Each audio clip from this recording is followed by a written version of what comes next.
Kong Yue berbaring di dalamnya dengan begitu damai. Lingkaran sihir Hall of Valor. Ditambah Kong Yue juga sangat vulgar. Dia adalah pembangkit tenaga listrik alam Tao. Dan tubuhnya dijaga sangat utuh dan tidak membusuk. Dan Jiang Buyong berkata, "Guru, kamu juga tahu bahwa dewa dan iblis itu terlalu banyak menipu orang. Harta klan saya, selama mereka melihatnya, mereka akan merebutnya. Jika kamu ingin menjaga bendera pertempuran diberkati oleh 5 kaisar, kamu hanya bisa membawanya ke peti mati.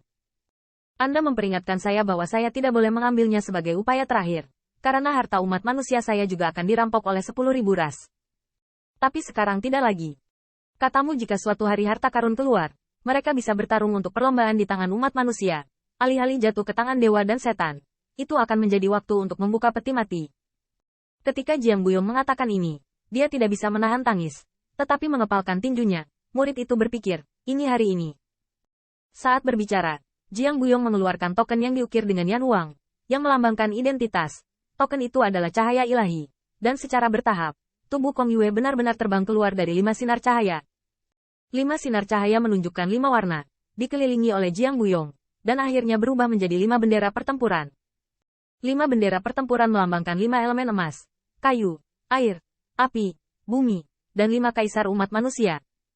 Qin Yichan melihat bendera pertempuran yang menari-nari dengan ganas bersama angin, dan tidak bisa membantu tetapi berseru, 5 bendera kaisar.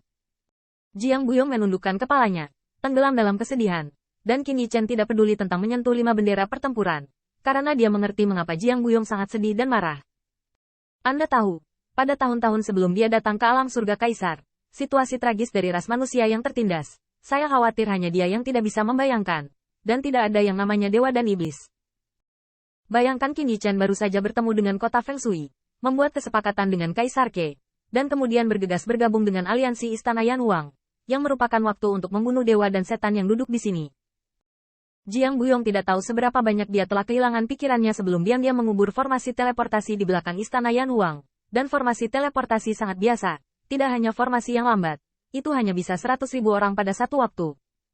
Ada juga tentara sihir yang bersembunyi di Istana Yan Wang, yang merupakan manajemen telaten dari Jiang Buyong. Namun, di mata Qin Yichan, nilai para prajurit sihir itu, terus terang, dia tidak menyukainya sama sekali. Adapun senjata ketuhanan yang dibencinya, Jiang Buyong harus berhati-hati saat mengumpulkannya. Bisa dibayangkan bahwa para dewa dan iblis itu menggertak umat manusia sampai sejauh mana. Itu benar-benar memperlakukan umat manusia sebagai babi dan anjing di penangkaran. Karena itulah Kong Yue meninggalkan kata-kata terakhirnya. Kelima bendera pertempuran ini bisa dicabut saat ras masih hidup atau sudah mati, atau hanya saat ras manusia benar-benar sudah berdiri dan mengangkat kepalanya. Yang pertama mudah dimengerti, ketika berbicara tentang kelangsungan hidup ras, tentu saja tidak perlu terlalu dikhawatirkan. Dan yang terakhir, karena Kong Yue saat itu tahu bahwa kelima spanduk ini tidak dapat menahan dewa dan iblis di langit, jadi bagaimana mereka bisa digunakan? Mereka hanya akan direnggut oleh para dewa dan iblis di seluruh langit, dan kemudian mengalahkan mereka hingga menjadi umat manusia.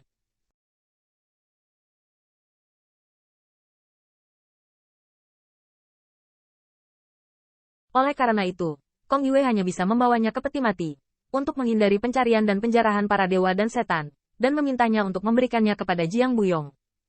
Dan bahkan jika Jiang Buyong telah ditindas selama bertahun-tahun ini, tidak peduli betapa sulitnya bagi para dewa dan iblis, dia tidak berani mengkhawatirkan Kong Yue. Tapi sekarang berbeda. Karena kelima bendera pertempuran ini terlihat lagi di langit, mereka ditemani oleh putra orang lain untuk bertarung. Akhirnya, tidak perlu khawatir tentang keinginan para dewa dan iblis. Kakek. Jiang Buyong tiba-tiba tersenyum. Guru, kamu harus bahagia. Kita semua harus bahagia. Kamu telah menyembunyikan bendera pertempuran 5 kaisar yang tidak berani kamu keluarkan seumur hidup. Dan kamu akhirnya bisa mengeluarkannya. Putra klan saya, Lang, bisa mengibarkan 5 bendera pertempuran ini untuk bertarung dan bertarung. Mungkin umat manusia saat ini masih sangat lemah.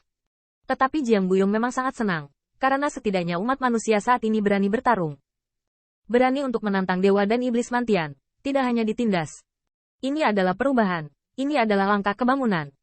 Jiang Buyong menutup peti mati lagi, dan secara pribadi mengambil tanah di sebelahnya, mengubur peti mati Kong Yue.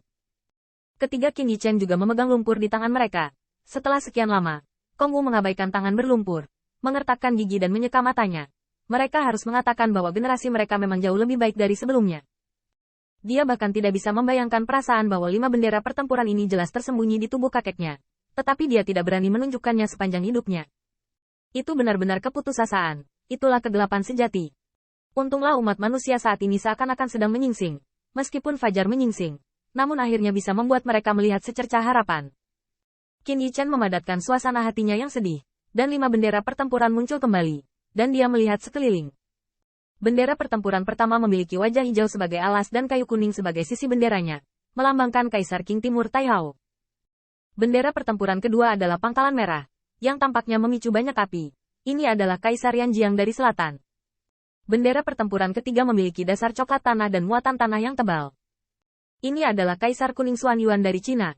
Bendera pertempuran keempat memiliki platina sebagai alasnya dan emas terbakar sebagai pembatasnya. Ini adalah Kaisar Putih Barat Cao Hao. Bendera pertempuran kelima didasarkan pada hitam pekat dan hijau tua dan tenang sebagai sisi bendera ini adalah Kaisar Hitam Utara Zuansu. Ini adalah Panji 5 Kaisar. Mata Dewa Qin Yichen bergetar, tetapi Jiang Buyong menunjukkan perasaan tidak berdaya. Itu adalah Panji 5 Kaisar. Tapi jelas bukan Panji Kaisar dari 5 Kaisar besar. Qin Yichen juga mengetahui bahwa 3 Kaisar dan 5 Kaisar dari umat manusia telah membuat pencapaian yang abadi. Dapat dikatakan bahwa ketika 5 Kaisar memerintah, umat manusia didasarkan pada kekuatan dan naga sejati disebut saudara. Dan Five Emperors Panduk yang asli, semuanya adalah prajurit Kaisar. 5 bendera Kaisar bersama-sama dapat lebih mengguncang dunia. Namun, 5 Panji Kaisar yang ditinggalkan Kong Yue bukanlah 5 prajurit Kaisar. Tetapi memang benar bahwa mereka pernah diberkati oleh 5 Kaisar. Singkatnya, Panji 5 Kaisar yang sebenarnya ada di tangan 5 Kaisar, dan 5 Kaisar dari ras manusia duduk di 5 sisi ras manusia. Ketika subnasional dan pejuang di bawah komando bertarung, mereka juga akan memainkan Panji 5 Kaisar. Orang-orang suku itu pergi berperang di berbagai wilayah bintang, dan 5 Kaisar secara alami akan memberkati mereka. Tentu harus diakui bahwa, seperti suku kecil dengan 100 atau 10 orang, ia juga bisa memainkan bendera 5 Kaisar. Dan pasukan 5 Kaisar juga bisa memainkan bendera 5 Kaisar jika mereka bertarung dengan jutaan pasukan. Namun, diperkirakan sulit untuk mendapatkan restu dari 5 Kaisar dari Panji 5 Kaisar di depan. Dan 5 Panji Kaisar yang dapat diberkati oleh 5 Kaisar menunjukkan bahwa mereka yang membawa 5 Panji saat itu juga pasti kekuatan umat manusia. Jika hanya untuk Kaisar Ke, saya pasti tidak akan mengundang 5 Panji Kaisar. Jiang Buyong mengepalkan tinjunya. Tetapi sekarang berbeda. Dengan Qin Yichen di sini, ras lain juga harus bertarung melawan dewa dan iblis langit ini. Yichen, ambillah Panji 5 Kaisar ini. Di antara 5 Kaisar, leluhurku yang dimendominasi api, Baidi mendominasi emas, Kaisar Xuan Yuan tinggal di tanah, dan tanah yang tebal membawa barang-barang, jadi saya duduk di tengah kota, Kaisar Hitam adalah air. Dan Kaisar Biru, kayu. Ketika kamu bertarung di masa depan, kamu akan mengangkat Five Emperors Panduk dan memberitahu dunia ini. Pertarungan Kaisar ini, umat manusiaku akan bertarung.